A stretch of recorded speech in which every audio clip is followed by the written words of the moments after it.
from basic grips that my partner's going to take on me, or basic grips that I can take on my partner here. First one, Finley steps in, he takes neck and bicep control. I'm going to re-grip on him straight away, so as soon as he makes a grip on me, I either re-pummel or I re-grip. This first one, I re-grip, I take neck control on the outside, and I'm using the inside of my left arm there to affect his position and make his arm weaker. With my rear hand now, I go into a front post onto his bicep. To actually hit my first takedown from here, I'm going to step across towards his right side. As I do that, I'm going to post his lead arm underneath and through his body, and I throw his head over the top of his foot like this, his lead foot. I step across and my right foot is going to come through, sweeping with the bottom of my foot from there. A little bit quicker here, I step across, I post, following down, keeping upper body connection, or just hit my sweep. Second option, this time Philly takes neck and bicep control on me, so I make the same grips. So I go left hand behind his head here, again committing weight with the inside of my left arm to the outside of his right arm to weaken his grip from there and try and put a break in his posture. This time, instead of just gripping towards the outside, I re-pummel my right hand back towards the inside, posting his arm out and then taking control of his wrist from there.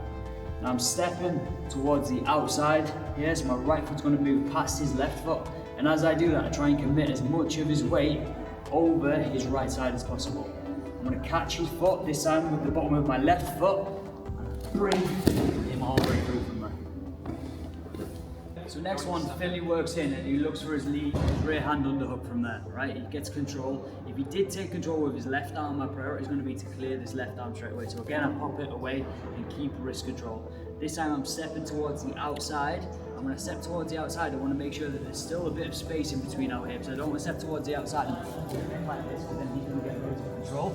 Instead, once I step towards the outside, having cleared the hand from there, I leave a little pocket of space from there. There's a bit of space in between our hips. This is going to be enough room for me to work underneath. Our first option, I drop my head underneath and I go down towards my right knee, nice and close towards him like this, to load him up. See how his toes have came off the ground here? It's no effort for me, because I'm in good posture. I'm not like this folded over at this point. I've went nice and high. To actually hit my finish, and then take my left leg down towards the floor, here my left knee, I pull with my left hand and I throw my right hand all the way over the top like this. And all the way up, take my far side underhook. Second option from there, if I want to commit to it a little bit more, I can go down towards the outside of my left leg. So again, it's taking his underhook. If you had this, I'll pop it off, keep wrist control. Step towards the outside. As I step towards the outside, I try and pull his right leg through. This time I go down towards my right knee, but sit my left leg all the way through like this. Hit that one a little bit faster. He's taking his underhook from there, re-pummel this hand. I step through, I commit. Take my underhook from there.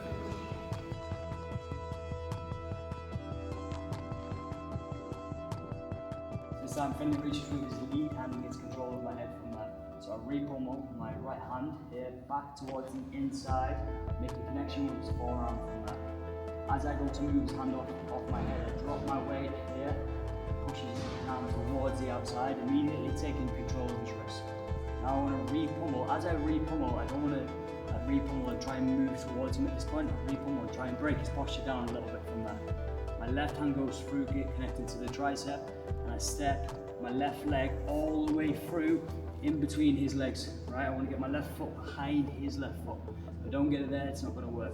I immediately take control of his hips, and my left foot goes behind his heel. I allow my left knee to go down towards the ground, and I drive forwards, my takedown. Once we hit the ground, I can either re-pummel my right knee back in towards his hip line, taking half guard, or here, I move myself back towards my left, circling my hands back to the inside, taking guard from there. Okay, this time Finley reaches across with his lead hand. I need to make sure that he doesn't establish grips on the far side, so I'm always monitoring this far hand from there. I'm going to do the same grip break as before, so I bring my hand through towards the inside, I lower my weight down so that his arm disconnects a little bit and push it towards the outside. Now I take control of the grip, re-pummeling it across towards the inside.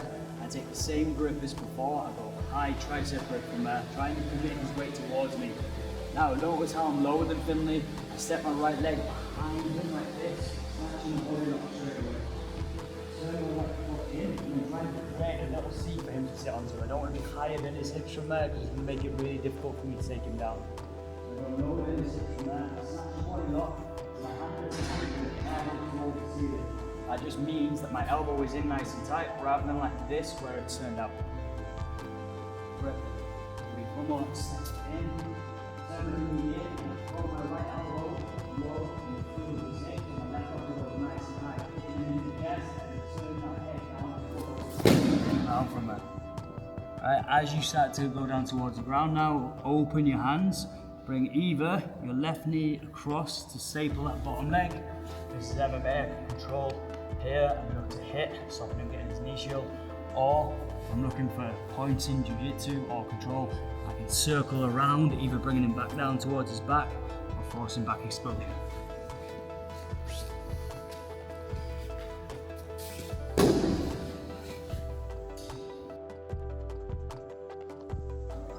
So again, Finley reaches with his lead hand. Instead of my outside hand pummeling through towards the inside now, my inside hand grabs control of his elbow on the inside, trying to put a bit of a break into his posture.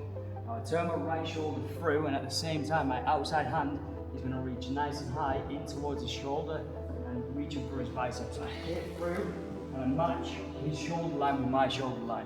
So my right shoulder is driving weight into him from there, but it's really important that I get inside head position. If I don't get inside head position from here and I try and throw him, he's just going to stop me being able to do that with his head.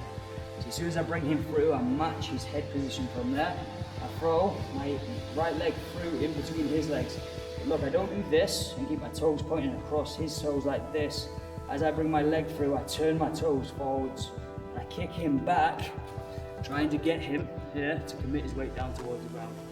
As soon as he's done that, I snatch front headlock, bringing my chest over the top of his shoulder line. If I snatch front headlock like this, my chest is above his head, he's going to be able to work backwards. I'm going to end up having to chase him. So as soon as we come down, my chest goes over his shoulder line.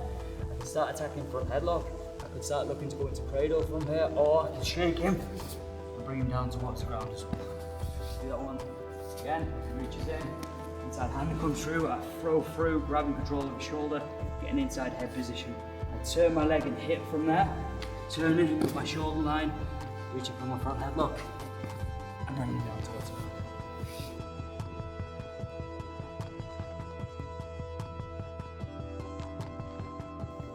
Next option from if he reaches with his lead hand, again I want to make sure that he never gets second control. I don't want him to have too good control to me not to have any. So I'm monitoring his back hand from there, but this time I go inside towards the elbow.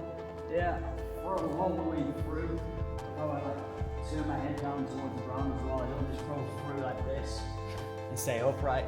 Instead to commit that weight, my head goes down towards the ground. I take control of the inside of his shoulder from here, and I do the same thing as before. I step my foot through, but if when I go for this now, it's not good enough to get him to commit his hand down towards the floor, I step my right foot all the way behind his foot, and I commit my weight going forwards across the line of his foot now. So I don't want to go here, I want to go across the line of his foot, and I shrug my weight and take my head low. Take down from that.